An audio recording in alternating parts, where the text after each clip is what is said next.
मरने से पहले एक व्यक्ति ने अपने बेटे को चांदी के सिक्कों से भरा एक थैला दिया और बोला, बेटा जब भी ये सिक्के खत्म होने लगे बस ये 4 शब्दों की विशेष प्रार्थना दोहरा देना, थैला फिर से भर जाएगा।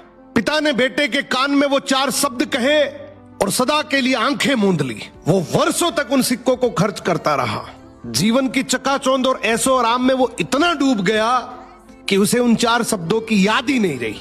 उसे लगा कि ये खजाना कभी खत्म नहीं होगा। परंतु धीरे धीरे थैला खाली होने लगा। अब बेटे को घबराहट हुई। उसने याद करने की बहुत कोशिश की, पर वो शब्द उसके दिमाग से फिसल चुके थे। वो पागलों की तरह लोगों से पूछने लगा।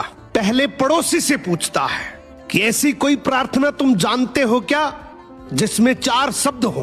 पड़ोसी बोला, हाँ मैं एक 4 शब्दों की प्रार्थना जानता हूँ, ईश्वर मेरी मदद करो। उसने वो शब्द कई बार दोहराए, लेकिन चांदी के सिक्के नहीं बढ़े तो वो बहुत दुखी हुआ। फिर एक धर्मगुरु से मिला। उसने बताया कि ईश्वर तुम महान हो, मगर इसके दोहराने से भी थैला नहीं भरा। फिर वो एक नेता से मिला। उसने मजाक में कहा, जरूर ये होगा, ईश्वर को वोट दो। परंतु कुछ नहीं बदला। वो निराश होकर अपने घर की दहलीज पर बैठ गया। तभी एक भूखा भिखारी उसके द्वार पर आया। लड़के के पास खुद के लिए भी बहुत कम बचा था, फिर भी उसने अपना बचा हुआ भोजन उस भिखारी को दे दिया।